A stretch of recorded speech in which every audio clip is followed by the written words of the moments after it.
नमस्कार दोस्तों, स्वागत है आपका एक बार फिर से मेरे यानी डीजी सेवा चैनल में। आज के वीडियो में मैं सीएससी की मोस्ट अवेटेड सर्विस यानी यूसीएल के बारे में कुछ बात करूंगा। दोस्तों, इस टॉपिक पर मैंने पहले भी कुछ वीडियो बनाया है जिनकी लिंक आपको वीडियो के डिस्क्रिप्शन में मिल जाएगी। कुछ बातें हैं जो उन वीडियो में हमने कवर नहीं की है और मैं समझता हूँ कि वो जानना आपके लिए ज़रूरी है, तो वो मैं इस वीडियो में शामिल करूँगा। जैसे कि यूसीएल के लिए यूज होने वाले लैपटॉप का कॉन्फ़िगरेशन के बारे में आपको पता होगा कि ये एक i5 प्रोसेसर का होना चाहिए। साथ में आपने देखा होगा कि इस पर TPM 2 वर्जन से अधिक होना चाहिए। तो दोस्तों, हमारे लैपटॉप का TPM वर्जन क्या है, हम कैसे चेक कर पाएंगे, इस वीडियो के माध्यम से हम सीखेंगे। साथ ही दूसरी खास बात यह है कि हम अपना यूसीएल कहीं और अपने सेंटर के अलावा ना चला पाएँ, इस सिक्योरिटी रीजन से हमें ब्रॉडबैंड कनेक्शन पर एक स्टैटिक आईपी लेनी होगी। इसी पर हमारा यूसीएल वर्क करेगा। हम स्टैटिक आईपी कैसे चेक करेंगे उस पर भी इस वीडियो के माध्यम से हम चर्चा करेंगे। तो चलते हैं अपने टॉपिक की तरफ।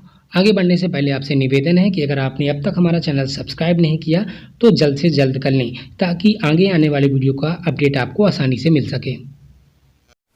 तो सबसे पहले हम चलते हैं इस मेल की तरफ। अगर आपने भी यूसीएल के लिए आवेदन किया है तो आपको भी इस तरह से मेल मिला होगा, जिस पर एक गूगल फॉर्म है, साथ ही उन डॉक्यूमेंट्स के बारे में लिखा है जो हमें सबमिट करने हैं।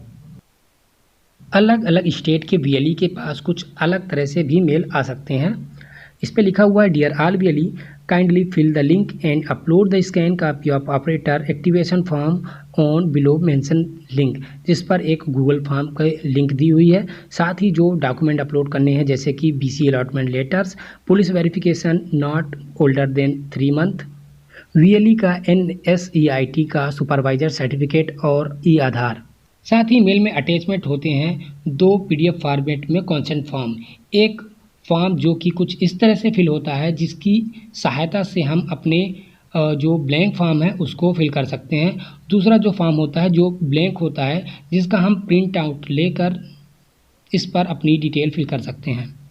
इस कॉन्सेंट फॉर्म को फिल करके ऊपर बताए गए अदर डॉक्यूमेंट के साथ हमें अटैच करके इस गूगल फॉर्म पर अटैच करना होता है। साथ ही इसकी हार्ड कॉपी अपने स्टेट ऑफिस को सेंड करना होता है। अगर हम गूगल फॉर्म को ओपन करें तो काफ़ी सारे बॉक्स हैं जिनमें हमें फिल ना करके सिर्फ सेलेक्ट करना होता है, जैसे कि रजिस्ट्रार का नेम। जैसे ही हम यहाँ पर सेलेक्ट करते हैं तो CSC e governance service India limited आ जाता है। हमें इसे सेलेक्ट कर लेना है। रजिस्टर्ड कोड में 221, इनरोलमेंट एजेंसी का नाम में CSC बैंक BC और इनरोलमेंट कोड में 2906। यहाँ पे हमें सिंपली सेलेक्ट करते जाना है इनरोलमेंट इंचार्ज का नेम और कॉन्टैक्ट नंबर। यहाँ किट नेम में UCL सेलेक्ट कर लेना है। दूसरा ऑप्शन है नहीं हमारे पास। स्टेट में हम अपना स्टेट, उसके बाद हम अपना डिस्ट्रिक्ट सेलेक्ट कर लेंगे।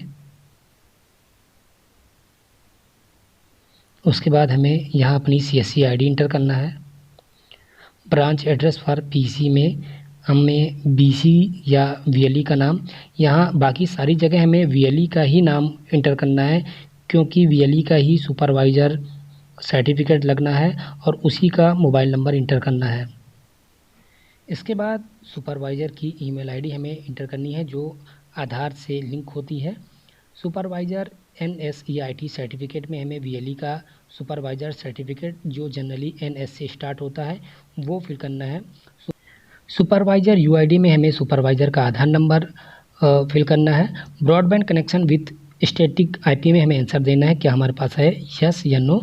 तो यहाँ पर हमें यस कर देना है। अंत में हमें फ़ाइल को अटैच करने के लिए 8 फाइल का ऑप्शन दिया है, जिसमें हमें activation form, BC code allotment letter, police verification, ये जो सारे डॉक्यूमेंट है उसे PDF में एक साथ स्कैन करके अपलोड करना होगा। अब अगर हमें अपने लैपटॉप के TPM वर्जन को चेक करना है जो कि UCL के लिए 2.0 होना चाहिए, इसके लिए हमें सिंपली रन कमांड बॉक्स पर जाके tpm.msc टाइप करके ओके कर देना है। तो जैसा कि आप देख पा रहे हैं कि मेरे इस PC पे compatible TPM cannot be found लिखा आ रहा है, यानी कि मेरे इस PC में TPM नहीं है। और एक मैसेज आ रहा है कि verify that this computer has a 1.2 TPM or later and it turns on in the BIOS, यानी कि हमें चेक कर लेना है कि अगर हमारे सिस्टम में TPM का कोई वर्जन है तो उसे BIOS सेटिंग से चेक कर लेना है। ठीक इसी तरह अगर मैं दूसरे लैपटॉप में सेम यही प्रोसेस कर रहा हूँ, tpm.msc रन कमांड बॉक्स में लिख रहा हूँ, तो यहाँ पर आप देख सकते हैं कि हमें मैसेज मिलता है TPM management on local computer, configure the TPM and it's support by the Windows platform. और इस पर जो उसका स्टेटस है तो लिखा है कि the TPM is ready to use. और इस पीसी पे जो TPM का वर्जन है, स्पेसिफिकेशन वर्जन, वो 1.2 है, जो कि 2 से फिर भी जो UCL की रिक्वायरमेंट है उससे कम है। तो सिंपली आप भी इस मेथड से अपने पीसी का TPM वर्जन आसानी से चेक कर सकते हैं।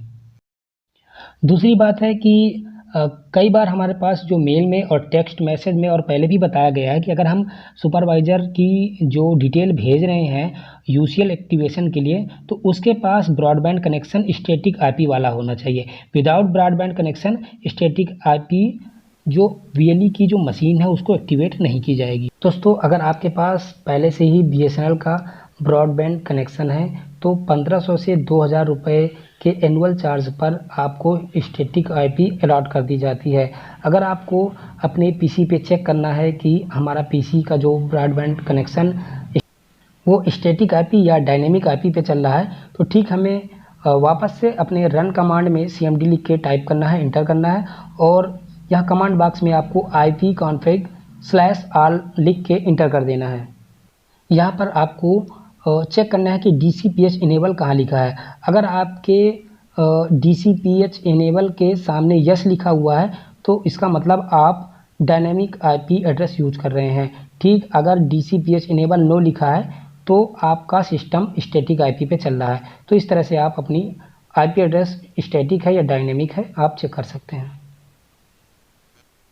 अब हम बात करते हैं UCL पे यूज होने वाले सिंगल आइरिस स्कैनर की, जिसे आप आसानी से अपने डिजिटल सेवा पोर्टल से खरीद सकते हैं। इसके लिए लॉगिन करने के बाद आपको सर्च बॉक्स में PVC लिखकर सर्च करना है। उसके बाद जो आइकन मिलेगा उस पर क्लिक कर लेना है। उसके बाद स्क्रॉल डाउन करते हुए राइट बॉटम साइड आपको PVC printer and biometric device लिखा होगा, वहाँ पर क्लिक कर लेना है। Again biometric device and printer and consumable पे क्लिक करना है और डाउन की ओर स्क्रॉल करना है।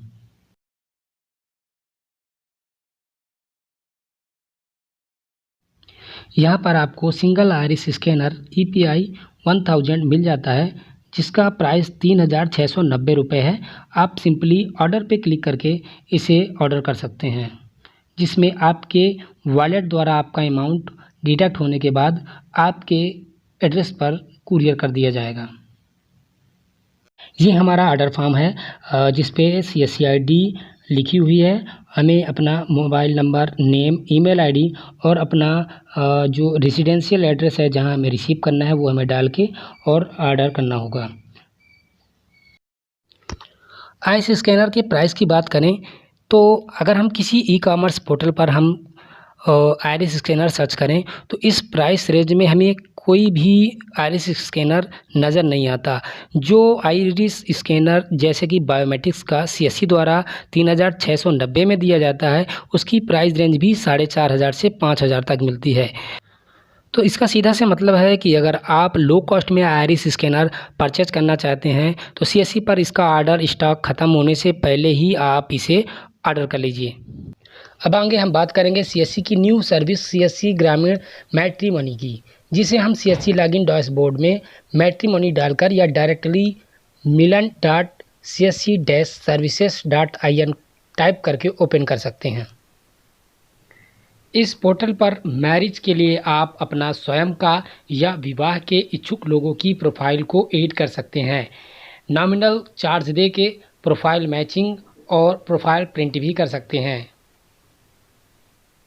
इस पोर्टल पे लॉगिन करने के लिए आपको CSC ID पासवर्ड का ही यूज करना होगा। नई प्रोफाइल को ऐड करने के लिए मैनेज प्रोफाइल में एक्टिव प्रोफाइल में जाकर ऐड न्यू प्रोफाइल में आपको क्लिक करना होगा। ऐड न्यू प्रोफाइल पे क्लिक करने पर ऐड न्यू यूज़र का एक फॉर्म आ जाएगा, जिस पे हम जिनकी प्रोफाइल बनानी है उनकी profile photo, profile video upload करेंगे।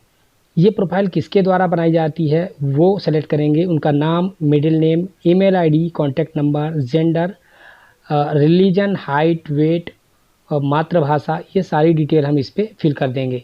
साथ ही हॉरोस्कोप में जो डिटेल है, बर्थ प्लेस वगैरह, बर्थ टाइम, गोत्र, वो हम फिल कर देंगे। एजुकेशनल डिटेल जो हम देना चाहते हैं वो हम फिल कर देंगे। फैमिली बैकग्राउंड में फादर्स मदर्स का नेम और उनका ऑक्यूपेशन क्या है, आपके भाई बहन कितने हैं, फैमिली किस टाइप की है, वो आप इंटर कर सकते हैं और अपना एड्रेस फिल कर सकते हैं। मैरिज के लिए आपकी एक्सपेक्टेशन क्या है, आपका प्रेफरेंस क्या है, किस स्टेट में आप शादी करना चाहते हैं, मंगल कास्ट, कितना मैक्सिमम डिफरेंस आप एज डिफरेंस चाहते हैं, मिनिमम हाइट कितनी चाहते हैं, मैरिटल स्टेटस क्या है, वो आप फिल कर सकते हैं। क्वालिफ़िकेशन और एनुअल इनकम कितनी आप चाहते हैं वो आपको फिल करना होगा। साथ ही क्या आप डिजिटल शास्त्री की मदद से जन्म कुंडली को मैच मेकिंग में यूज करना चाहते हैं, वो आपको टिक करके सबमिट करना होगा। टर्म्स एंड कंडीशन को एक्सेप्ट करने के बाद हम अपनी प्रोफाइल को सेव कर सकते हैं। तो कुछ इस तरह से है सीएससी की रूरल मैट्रिमोनियल सर्विसेज। दोस्तों आशा करता हूँ यूसीएल के बारे में कुछ अच्छा अपडेट आपको इस वीडियो के माध्यम से मिला होगा। वीडियो अच्छा लगा तो इसे लाइक और दोस्तों के बीच शेयर करना मत भूलें और चैनल को सब्सक्राइब करना मत भूलें। तो फिर मिलता हूँ किसी नए टॉपिक के साथ, तब तक आपका दिन शुभ रहे। धन्यवाद।